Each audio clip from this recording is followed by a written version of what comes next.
Reactor online. Sensors online. Weapons online. All systems nominal.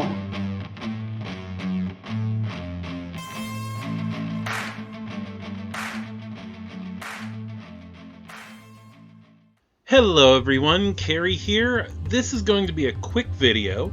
Isn't the video I was planning on releasing today, and I guess you could call this continuing coverage of the Battle of the Bay, but I was able to get a very good look at some prototype minis for BattleTech Gothic, as Aaron Cahill brought an entirely Gothic Word of Blake force. Now, while I didn't pick up the minis themselves, I mean they were right there, I could have asked, but I didn't, I was very close to them. No acrylic panel between myself and them, and got to have an up-close look at the minis. The first thing I have to say is that seeing them in person, as opposed to on a screen or from a few feet away in a display, but merely inches away, these minis are spectacular. Now, while Aaron had done his entire force in a Gothic theme, even his crab shack, and there were a few Celestials. I didn't look too closely at the Celestials, and followed up with Aaron before writing this to find out if they were the original Iron Wind Metals ones. And while they look spectacular, they are the Iron Wind Metals Celestials, giving more credence to my insistence that Iron Wind Metals makes some spectacular minis. That being aside, the first thing I have to say is that the Celestials and the Gothic minis fit right in together, showing us another way that Gothic minis can fit into a conventional BattleTech force, as they would make excellent Mani Domini versions of classic mechs in the Blakist era, and even as versions of those in the years later by mercenaries, pirates, and periphery powers who either don't want to remove the Blakist visual modifications or can't afford to remove them due to time or money. I want to talk about the two minis I was most enthused with here in the lineup first, and the ones I have been able to get the best look at, the Marauder and the King Crab.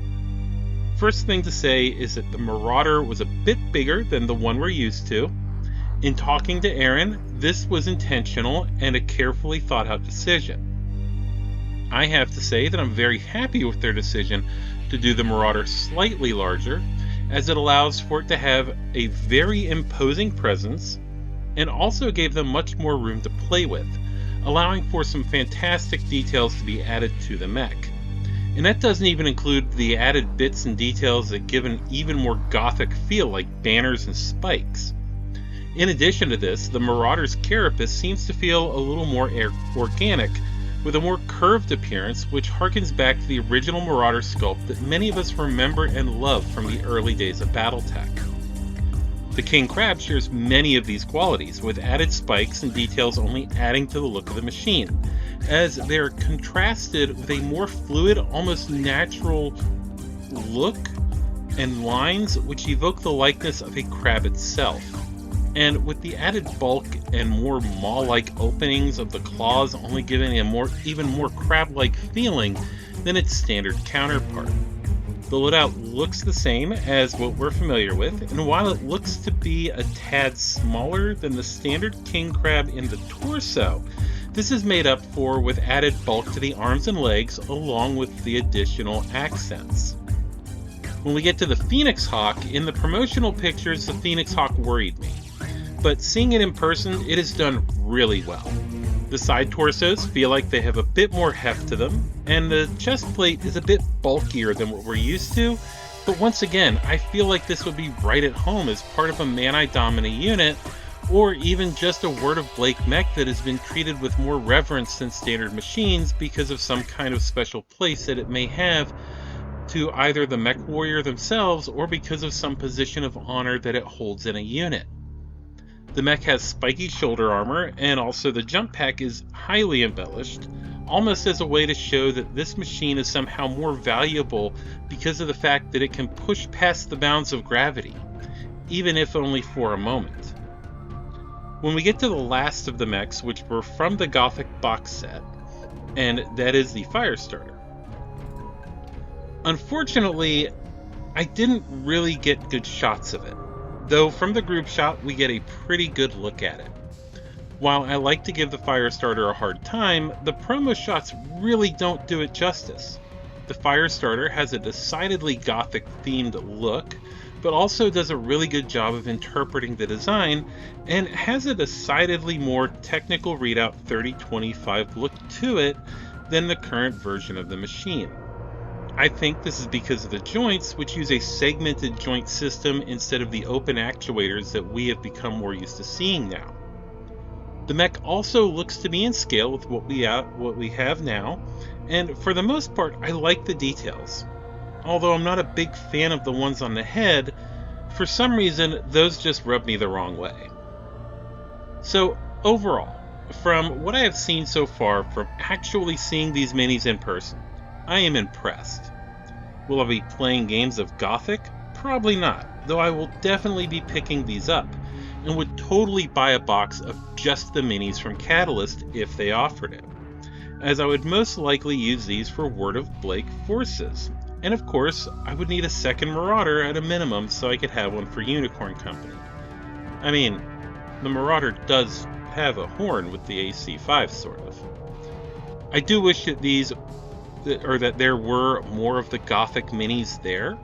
I would love to get my hands on all of them, to really give them a once-over and give my opinion on each and every one.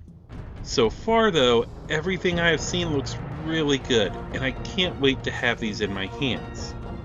Now, before I go, I want to recommend my sponsor to you, Fortress Miniatures and Games. They have just about anything you need for BattleTech, and you can find a link to them in the description. Also, if you want to support the channel, you can like this video, subscribe, and check out our Patreon, or become a member. Yeah, a new thing, right? I'm still figuring it out though, but members and patrons get early access to videos. I want to thank all of my patrons for your support. You help to make this possible, and knowing that you all support me helps to motivate me and to pay the bills. So until next time, let me know what you think of these minis, and stay safe out there, Mech Warriors. This is Carrie, signing off.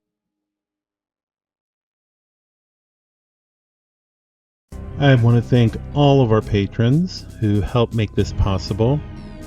First, at Captain, we have Sarah. And then our lieutenants, Boy in a Box, Gus, Haley, Nathan, and Will. And then our sergeants, BZ Archer, Faz, Steven, and finally our cadets, NB Kaiju, Housemaster Poding, Jamie, and Scott. Thank you all so much for supporting the podcast and the channel. You all make this so possible. Also, I do want to mention once again our sponsor and mercenary liaison, FortressMiniaturesandGames.com.